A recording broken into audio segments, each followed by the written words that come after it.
In the headlines, losing again, the Chief Justice dismisses the elections petition filed by APNU-AFC. The petitioners in this case have not produced any evidence to support any substantial breach of or non-compliance with the election laws. With over 121,000 vaccinated against COVID-19, the Health Minister explains the effect of the first and then the second dose. Headache again for Little Diamond residents who face floodwaters for the fourth time in 4 months. So you tell me what I could do to them. Tomorrow I got work, I can't stay home. How for we will live here? This is the place we rent in.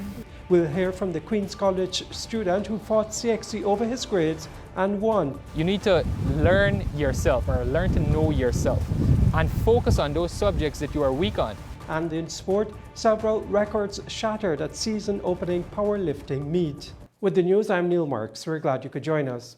Declaring that the constitutional mandate of the Guyana Elections Commission GCOM is very wide, Chief Justice Roxanne George on Monday dismissed APNU+AFC's elections petition, which challenged the legality of the 2020 general and regional elections. There was no breach or violation or non-compliance by GCOM with the Constitution or the laws governing elections, such as to make the elections a sham or a travesty, as claimed by the petitioners. Kurt Campbell reports. A determination of allegations that there were irregularities would require evidence. Similarly, the contention of the petitioners that there was a breach of Order 60 would require evidence. The petitioners in this case have not produced any evidence to support any substantial breach of or non-compliance with the election laws, such as to affect the results. And as clearly stated through counsel, this petition was not relying on evidence in this regard. The petition, they said, is about a legal issue, whether Section 22 and Order 60 are constitutional or not. With Monday's dismissal of the APNU-AFC's elections petition 8820P, this means that both petitions filed by the coalition have been dismissed by the High Court, although petition 9920P has been appealed. In her ruling, Justice George said that the March 2, 2020 election was conducted lawfully and there were no breaches, violations, or non-compliance with the laws of Guyana by the Guyana Elections Commission, GCOM. As a consequence of her decision, both Section 22 of the Election Laws Amendment Act and Order No. 60 of 2020 have been found to have been executed under the proper authority. Petitioners Claudia Tourne and Heston Boswick had contended that Section 22 of the Election Laws Amendment Act is unconstitutional and that Order No. 60 of 2020 is invalid, null, void, and of no effect. The Chief Justice, however, ruled that Order No. 60 of 2020 was lawfully created by virtue of Article 162(1)(b) of the Constitution and Section 22 of the Elections Laws Amendment Act to resolve irregularities, discrepancies, and anomalies occurring in the elections process and to determine a final credible count. Hold that in order to exercise general direction, supervision, and have administrative conduct of elections, GCOM had to ensure the lawful and proper implementation of the RPA in Section 22. This was done lawfully by GCOM via Order 60, enabling it to issue instructions and take action as appeared necessary and expedient to resolve the controversies as part of its responsibilities to complete the elections process by delivering the results. There was no breach or violation or non-compliance by GCOM with the Constitution or the law governing elections, such as to make the election a sham or a travesty, as claimed by the petitioners. The Chief Justice also laid to rest the petitioner's contention that the statements of recount could not replace the initial declaration made by the 10 returning officers, declaring that it can and did in fact do so. Justice George said there were undeniable difficulties in the election and said GCOM had to act to resolve those difficulties. In her ruling, she also mandated that the statements of polls and statements of recount, which are currently in the custody of the High Court for safekeeping, remains there until all appeals are heard and determined. The APNU-AFC filed its first elections petition in August 31, 2020, officially challenging the outcome of the March 2, 2020 elections and the recount exercise from which the People's Progressive Party Civic emerged victorious. A second petition, 9920P, was filed subsequently on September 15, 2020, also challenging the March 2, 2020 election. This petition has since been dismissed because former President David Granger was not served within the required 5-day timeline, and he has been found to be a necessary party in the proceedings. An appeal is pending. The petitioners wanted the court to declare that the elections were so badly held that the results from it cannot be deemed to be the will of the people. At the same time, they want the court to have David Granger declared as president under those very elections they claim were conducted against the electoral laws and constitution of the country.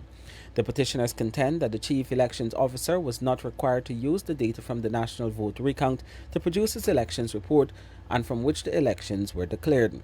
None of those reliefs were granted via the ruling on Monday. Opposition leader Joseph Harman said the appeal must and will be appealed. In just about 4 months, some residents of Little Diamond on the east bank of Demerara have had to grapple with floodwaters on 4 separate occasions, with the Monday morning flood being the most disastrous thus far. This time around, compensation is being sought from the contractor working in the area. Early Monday morning, at around 3 hours, a high tide breached the cedar fence where the construction of a coker has been ongoing since 2017. According to affected residents, however, this was not the first time floodwaters affected them. Somebody was calling me gate and all flooding when I do jump out. Everything done dock. My fridge, gas stove, everything. My clothes, when I got no clothes, I had to wear, I was on short pants. And my son, he amplifier all dock down in the water. My phone damaged. I get stupid this morning. All I hear I said, must the receiver pipe open, but not know any water flowing at that case. Over the thing the water go over. Well, the first time it hit we All Year's Night. And then it happened yesterday. But when it happened yesterday, nobody didn't really inform the ministers them. So this morning when they come now, and we telling them since yesterday it hit, and then it hit back this morning, then they realize it's what happened. 4 dry clothes out there. 4 dry clothes out there. So you tell me what I could do to them. Tomorrow I got work, I can't stay home. All 4 of we will live here. This is place we renting. And it's 20,000 a month we have to pay. So we can't stay home. Where we are getting people money from to give them? I know who will replace the chair, replace back all the rock for here, because this is concrete. We can't walk barefoot here. Look, all the rock and some I pick them up and put them up there. Let me say me go put them back, me not put back now. Oh God, oh. I just can't. On Monday, following the breach, the Minister of Public Works, Juanhead Jill, Minister within the Ministry of Public Works, Deodat Indar, Minister of Agriculture, Zulfikar Mustafa, and officials from the Civil Defence Commission and the National Drainage and Irrigation Authority were assessing the situation. Minister Indar said that the contractor was at fault and should compensate the affected residents. Persons from the area, residents who live in the area, explained a few things. They said the coker has been built since 2017. And that coker, they had 4 breaches so far. The first one was on New Year's Day. On All Year's Night, going into New Year's morning, they woke up to flooding. Flooding that was not caused by anything else other than breach of the mud dam that the contractor BK is building down there. Pagwa Day, they also had flooding. Yesterday, they had a flooding, but not that high. But this morning, from 3 a.m. to now, it was total misery. I've seen people there. Some of them said they bought their furniture from courts and singers. They have not finished paying for them as yet. And when you go and look at them, they're broken up. The salt water has caused the material to ravel out. Their livestock, the chicken that they mine, a lot of them had dead chickens this morning because they had nowhere to put them. As you can see, you yourselves, some of you all been there, but when you all went there, persons may not have been able to talk to you properly. They were hustling to save their appliances and so on. Fridge was floating in the people's house. The beds were floating. They don't have mattresses to sleep tonight. So the entire Little Diamond area in the particular street where the water breached the dam, going into the area, those people are hurting now and they need help. 2 days ago, an excavator sank there. And they tried to take out the excavator and created a hole there. And because of movement of the excavator and the slush that was nearby, the water breached the slush. And for me, I'm saying that if you know that there's a slushy piece and the spring tide now, and the water's going to, you should have make a better impolder there. They're frustrated with the contract in the area. Every single resident is frustrated with the contract in the area. With respect to damages and personal property, Minister Mustafa, because this contract is handled at his ministry through NDIA, he will deal with whatever legal avenues he can to bring relief to the persons that lost property without their fault, without their doing. When contacted via telephone, Minister Mustafa agreed that the residents should be compensated by the contractor. Vashani Ragabe reporting for The Newsroom. The Court of Appeal on Monday overturned the conviction and sentence of Deeds Registrar Azina Baksh, who was last year found guilty by City Magistrate Leron Daly of obtaining over $4.5 million from the state by false pretense.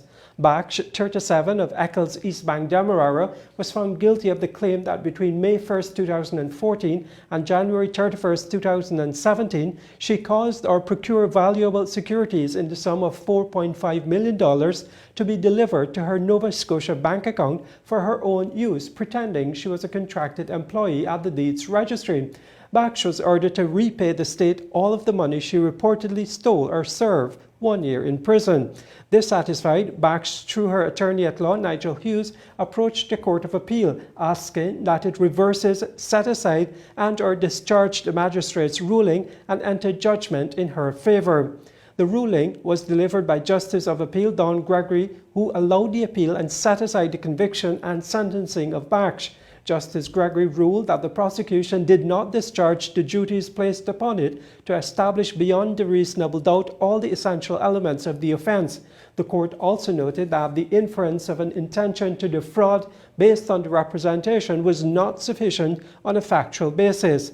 Lastly, Justice Gregory noted that the prosecution failed to lead evidence to prove that Baksh was not entitled to the sum that was paid to her.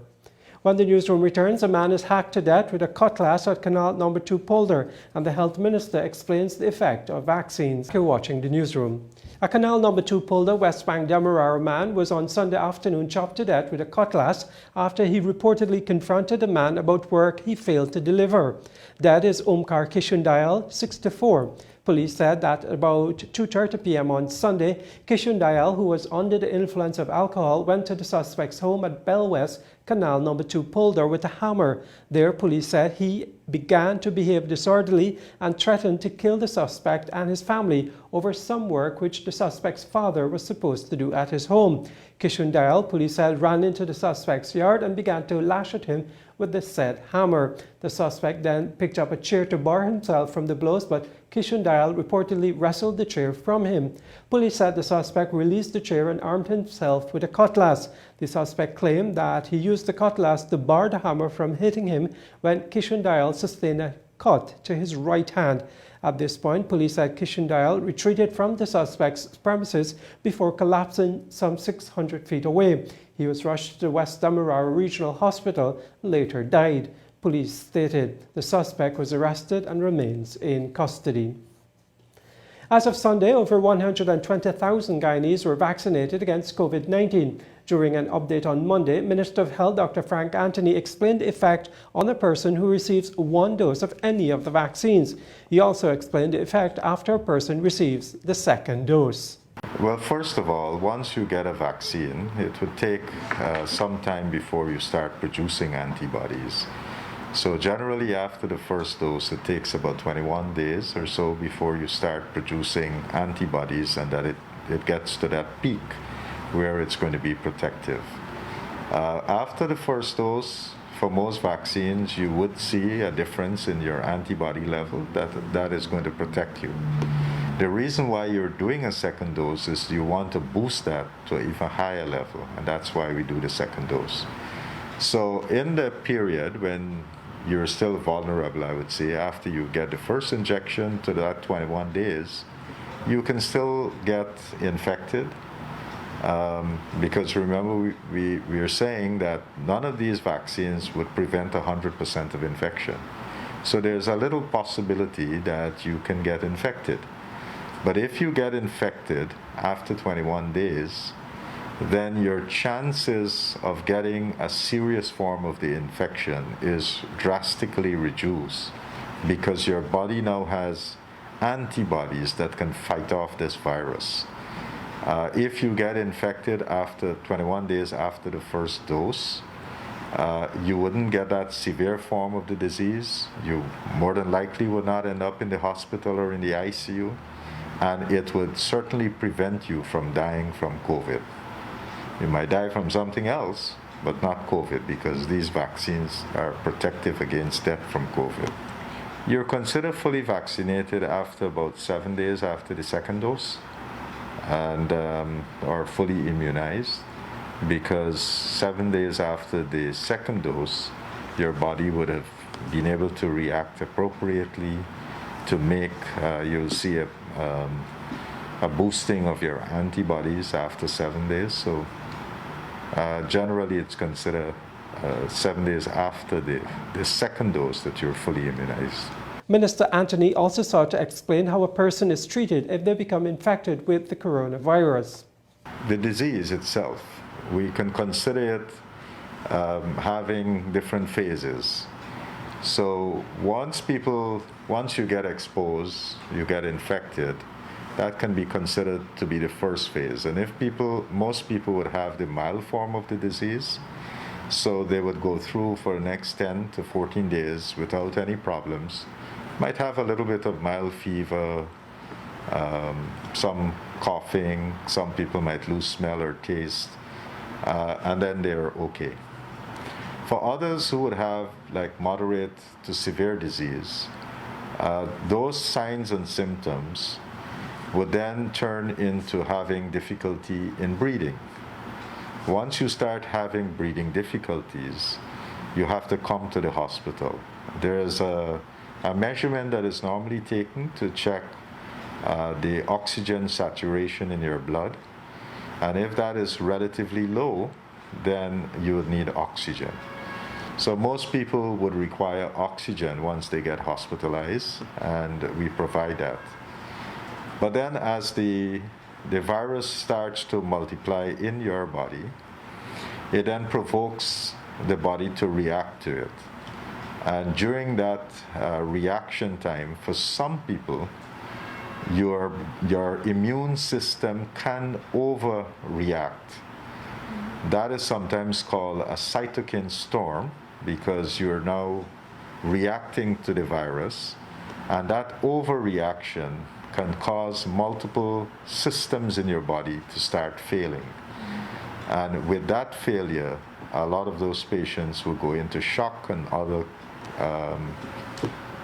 would have a number of other problems. So multiple organs can fail at the same time.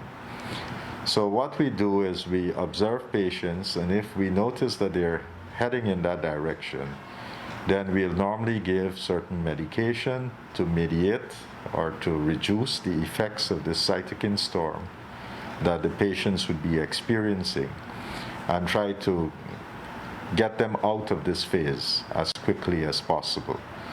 Most of those types of patients would be in our ICU, and we'll treat them there. We have a number of specialists who would work there that are really specialized in infectious disease, in intensive care, to make sure that the patients get the best care that we can offer in this country. 42 persons were arrested in Berbice at several bars on Sunday night for breaching the national curfew and for being in spaces that violated the gazetted measures which limits the occupancy in bars and restaurants to 40% capacity. Police reported on Monday that the persons were arrested during a COVID-19 enforcement exercise in the number 3 subdivision between 4 p.m. and 8:15 p.m., leading to the arrests. The subdivision covers from number 51 Village Quarantine to Oriala. During the exercise, which targeted public transportation, public spaces, and other social activities, the 42 persons were arrested for breaching the COVID-19 measures. The operation was led by an assistant superintendent along with police ranks stationed in Berbice. The curfew runs from 10:30 p.m. to 4 in the morning. Bars and restaurants are to close at 9:30 p.m. Queen's College student Bidesh Prasad, a cricketer and aspiring engineer, faced an onslaught of 23 pace deliveries from the Caribbean Examinations Council, scoring 22 Grade 1 passes and 1 Grade 2 pass. With this top score, he emerged Guyana's best performing CSEC student. In an interview with the Newsroom, he spoke about why he opted to write 23 subjects and more on his future plans. My main motivation was the challenge. I wanted to challenge myself, and you only get to write CSEC once, so might as well go big. So of course I did the science subjects and the business subjects, as well as some of the subjects from the art stream. So I did all of the science, all of the business, and some of the subjects from the art stream were religious education, social studies, and geography. So I do have a particular career goal in mind, but that wasn't really at the focus when I was writing these subjects. When I was writing these subjects, it was mainly for the challenge, but for my career goal, I'm looking at something in the field of science or engineering because those are the fields that fascinate me. I'm looking at maybe mechanical engineering or aeronautical engineering. Played cricket for the school for every year throughout my time there from 2015 till just before the pandemic hit. Cricket is my main hobby, and I played it for the better part of my life so far. But that's not the only extracurricular activity I have. I have 7 dogs, and I look after them all. And I just have many friends that I chat with and to just relax. My intrinsic motivation is just to be the best person that I can be. That basically is it. If I can challenge myself and become better, then I'm going to do that. So everything like cricket, doing CSEC, doing Cape right now, it's a challenge for me, and I enjoy challenges, and I think challenges make me better. That's what motivates me. With upgrades to the tune of $222 million, the public hospital at Diamond East Bank Demerara has now been commissioned as a so-called smart hospital, which is fully functional and boasting green systems, including those to allow for energy efficiency. The hospital has an energy-efficient, state-of-the-art solar system that allows it to generate its own electricity. A system was also installed to harvest rainwater, further reducing costs. The Diamond Hospital is now equipped to provide surgery, obstetrics and gynecology, orthopedics, 24-hour emergency service, outpatient services, and auxiliary services like x-rays and ultrasounds. It also boasts a pharmacy and a laboratory. With its upgraded facilities, the hospital will be manned by 58 nurses and will have 20 doctors who would be working there. Minister of Health Dr. Frank Anthony said the departments have also been designed to enhance order and efficiency. And so while we are opening this particular facility and will be doing so for 4 others soon, we have already done the assessment of 89 other health facilities in Guyana. And as we roll out our repairs and building programs for these other health facilities over the upcoming years, we are going to ensure that we build them to become more climate resilient, because this is absolutely necessary in the environment in which we live. The upgrade to the hospital was funded through the United Kingdom's Foreign, Commonwealth and Development Office. PAHO Guyana representative Dr. Louis Philippe Cadena said, with the completion of the Diamond facility, the focus would now be shifted to 3 other hospitals selected for upgrades. Today we are here at Diamond Diagnostic Center to hand over the keys of this smart facility back to the Ministry of Health. During the past 11 months, the retrofitting focused on structural, non-structural, and green aspects. Upgrades to this facility included the air quality, the fire protection system, and the disabled access was improved. The plumbing system and water savings fixture that also updated, and a photovoltaic system was installed, and several other upgrades. The Diamond Hospital has also been painted with bright colors using color therapy to create a healthy ambience to lift the spirit of patients, their families, and friends. Police on Monday issued a wanted bulletin for Tito Brown, also known as Tommy, for the offense of trafficking in person. Police would only say that Brown committed the offense between December 2020 and April this year. No other details, such as an age or last known address, were provided for Brown. Anyone with information that may lead to the arrest of Tito Brown, called Tommy, is asked to contact the police. Minister of Health Dr. Frank Anthony has expressed condolences to the family and friends of Dr. Lloyd William Valedon, who died on Sunday. Dr. Valedon was 61 and died at his residence in Kitty, Georgetown. The Ministry of Health noted that Dr. Valedon was one of Ghana's prominent malariologists and once served as the director of the National Malaria Control Program under the Ministry of Health. The ministry said Dr. Valedon's contribution was substantive and his legacy will be remembered. Dr. Valedon was married to Mrs. Cecilia Valedon for 32 years. They had 3 children together, namely Darrell Valedon, Dr. Dwayne Valedon, and Dr. Damien Valedon. The Guyana Manufacturing and Services Association, GMSA, has paid tribute to notable agriculturalist Mrs. Chintamani. Mr. Chintamani died on Sunday. He once led the National Mangrove Restoration Project and later formed Triple C Consultancy in an effort to help farmers use technology to improve their crops and secure markets. He was recently appointed to the GMSA's executive board. This appointment recognized him as an invaluable contributor to the agri-sector, having demonstrated his commitment and passion towards advancing the sector since joining the membership, the GMSA stated. In December 2020, Chintamani was the recipient of the GMSA's award in recognition of his efforts in sharing knowledge with agro-processors for agricultural initiatives. In 2018, he was also the recipient of the President's Award in recognition of his company's efforts in promoting the use of technology to enhance primary crop productivity.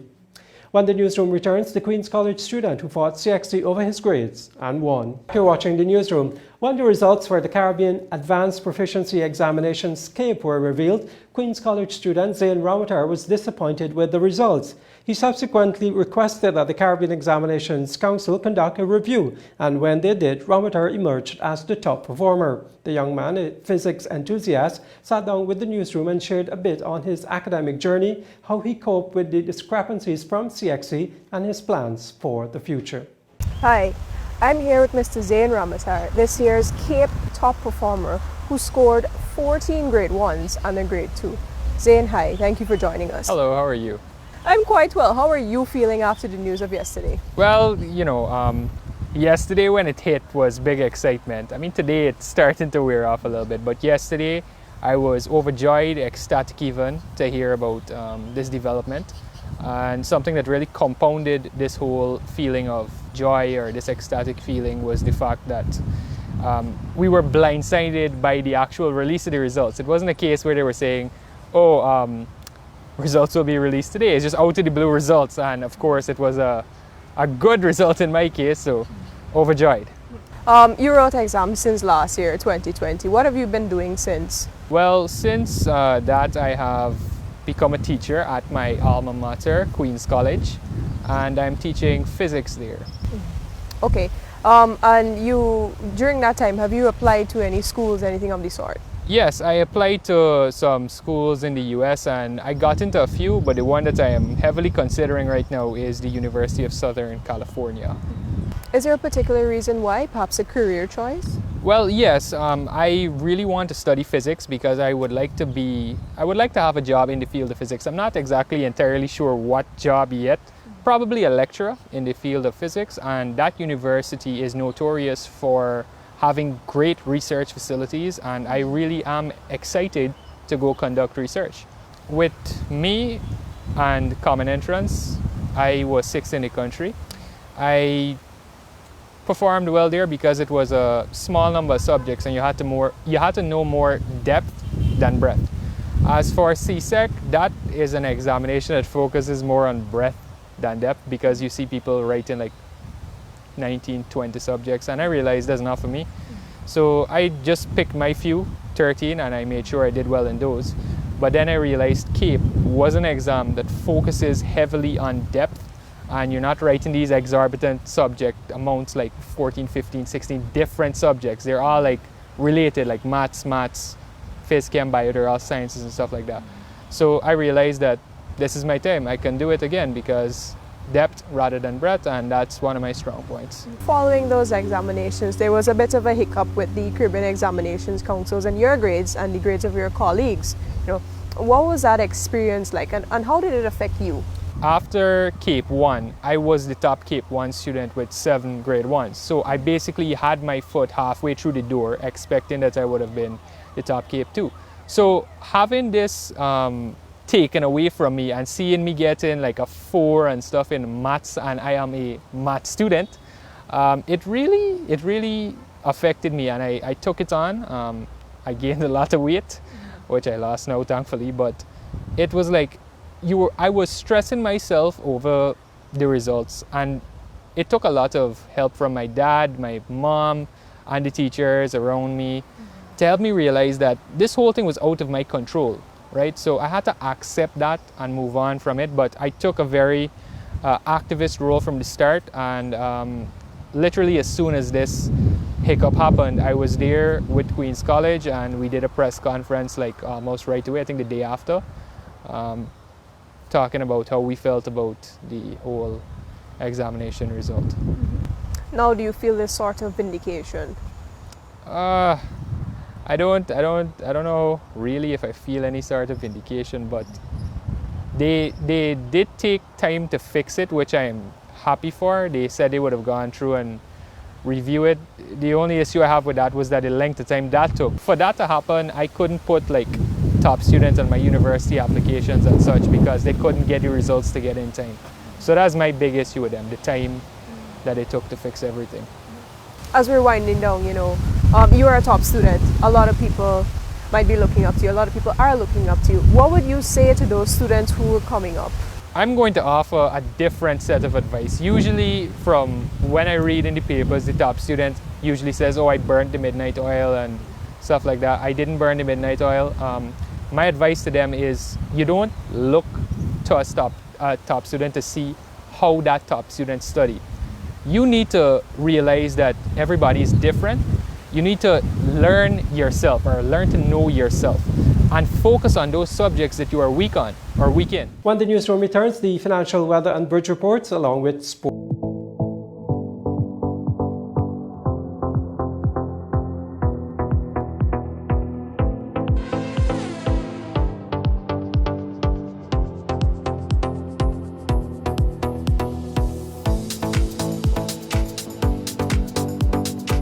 Welcome back. You're watching the newsroom. It's time for sport, and we begin with powerlifting. For over a year, competitive powerlifting in Guyana was at a standstill due to the COVID-19 pandemic. On Sunday, competition resumed in a safe manner, and a number of records were broken. Akeem Green has the details. The Guyana Amateur Powerlifting Federation held its novice and junior championship and qualifiers at the St. Stanislaus College under strict COVID-19 guidelines on Sunday. The incident-free event showcased the depth and the pedigree of the athletes, while the seasoned pros produced the expected goods. 12 records were broken, 4 by Angel Chappell and Faroud Mohammed, 3 by Corus Peterson Griffith, and 1 by Romeo Hunter. The 14-year-old Chappell was also the top junior female, while Keisha Abrigo was the best novice. Chappell in both the sub-junior and open 52 kg. She managed a 65 kg squat, 30 kg bench press, and a 75 kg deadlift. Her total was 170 kg. Other winners in the female leg of the competition included Salma Haq in the 57 kg. In the men's segment, another 14-year-old in Romeo Hunter, 66 kg, emerged the best lifter, classic, in the novice and junior categories. Faroud Mohammed, 74 kg, emerged the best lifter equipped in the novice and junior categories. Meanwhile, Peterson Griffith rewrote the local national records for the squat, deadlift, and total events in his 93 kg weight class in the men's open raw division as he sought to qualify for the annual North American Regional Powerlifting Championships set for Orlando, Florida, in the United States of America from August 17th to the 21st. We have athletes who's eager to compete, much as myself who've been off of the stage due to suspension, but I'm back on it. Breaking records as normal, that's me. Well, today was a marvelous day, great, you understand? Squat, break it, deadlift, and total. Now my main aim is to focus on the NEPF, which is set in August. And from there, well, my total is already set there, so all I have to do is just keep improving. And from then on, just focus at Worlds. And currently my world spot is I'm looking at number 3. So I have Ukraine and Sweden to deal with. So it's not just an easy hurdle, but there's a lot more work. The other athletes who were seeking to make the qualifying standard were Nadina Tarahali, Paul Adams, Wazim Mohammed, and Roger Rogers. The Federation's PRO, Renata White, said they were happy for a return to competitive action, and they are now looking to host intermediate and masters in June. First event since 2020. The last event we would have had was also Novices Juniors Championship 2020. And I can say by far this has been the most efficient and successful event we've had. Well, since I've been on the Federation. I mean, we started early, finished early, and I mean, things went so smooth today. In terms of following the COVID regulations, we did exactly that. We ensured that the athletes wore their masks.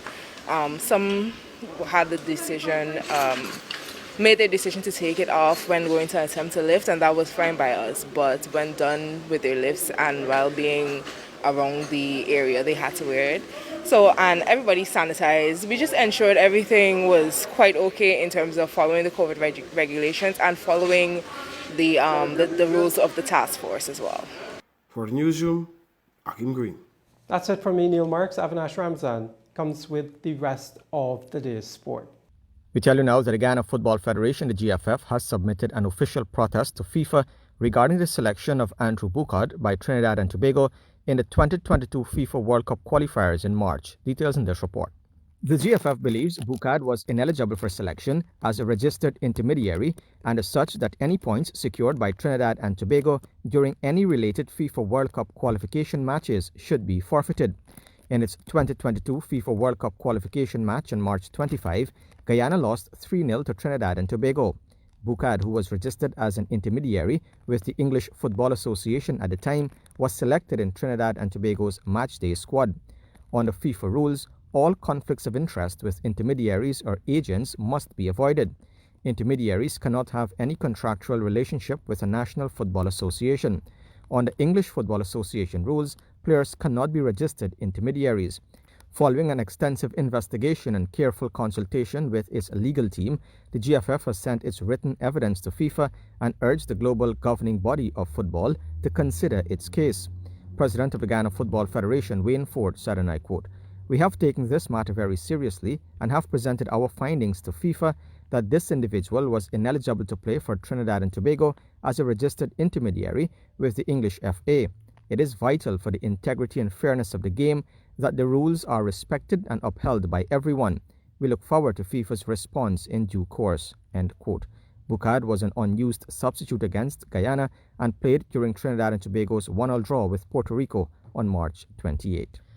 The Guyana Table Tennis Association is aiming to send a contingent to compete at the Junior Pan Am Games to be held in Cali, Colombia between September 9 and 19, 2021.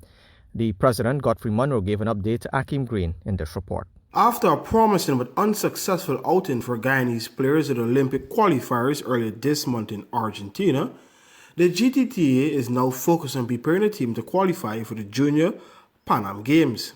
However, Munro explained given the prevailing COVID-19 situation, there is a strong possibility that Guyanese players may be awarded spots based on world rankings.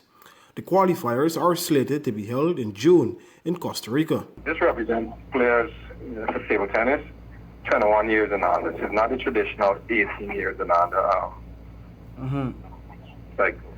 Which means you can get some of the older players representing themselves, representing us. Right now we're in the process of, we've already named a squad in view of selection and participation. And given that it's an Olympic cycle event, there is funding provision for the qualification event and also for the participation in the Cali Junior Pan Am Games. Munro also named some players who could potentially make the squad.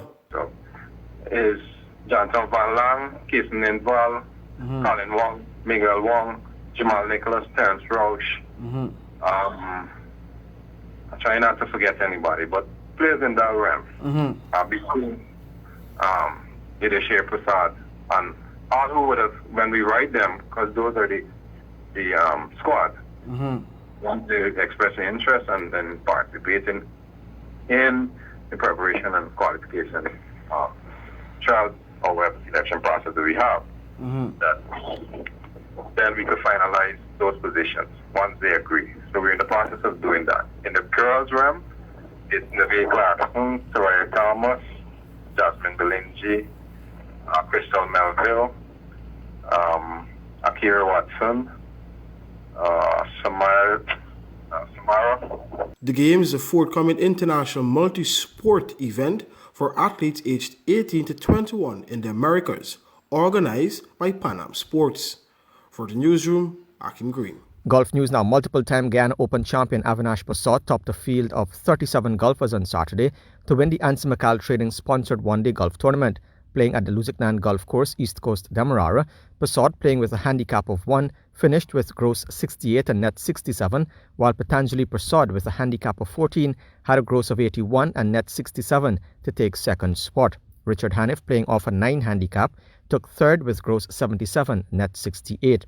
Avinash Prasad had the longest drive on the day, while Gavin Todd was nearest to the pin. Patanjali had the best net on the front 9, and Eureka Giddings had the best net on the back 9. England captain Ian Morgan guided his Kolkata Knight Riders to a 5-wicket Indian Premier League defeat of Punjab Kings in Ahmedabad. Chasing 124 to win, Kolkata found themselves 17 for 3 before Morgan added 66 with Rahul Tripathi. Though Tripathi fell for 41, Morgan was unbeaten on 47 when Kolkata completed victory with 3.2 overs to spare. Punjab had been restricted to 123 for 9 by an excellent Kolkata bowling display, Prasid Krishna taking 3 for 30. The win gives Kolkata only their second win in 6 games and lifts them from bottom of the table to 5th. It also represents a return to form for Morgan, whose previous highest score in this year's tournament was 29 after a winter where he struggled to make an impact with the bat for England. IPL action continues on Tuesday with Delhi Capitals playing Royal Challengers Bangalore from 10 hours. And Formula 1 is set to debut the sprint qualifying format at 3 Grands Prix in 2021, following an agreement reached between the FIA, Formula 1 and all 10 teams on the grid. 2 European venues and 1 non-European one are set to host the format, with those venues to be announced in due course. Sprint qualifying will see the drivers battle it out over 100 kilometers on Saturday afternoons of the selected Grand Prix weekends, with the result from sprint qualifying then deciding the starting grid for Sunday's full-distance Grand Prix. The new format will also see the grid for the sprint qualifying decided on Friday afternoon using the current qualifying format, with cars entering Parc Fermé conditions from the start of Friday's qualifying, where there will be 1 60-minute practice session on both Friday and Saturday mornings. And with that, we've come to the end of the news for this evening. I'm Avinash Ramzan. Thanks for listening.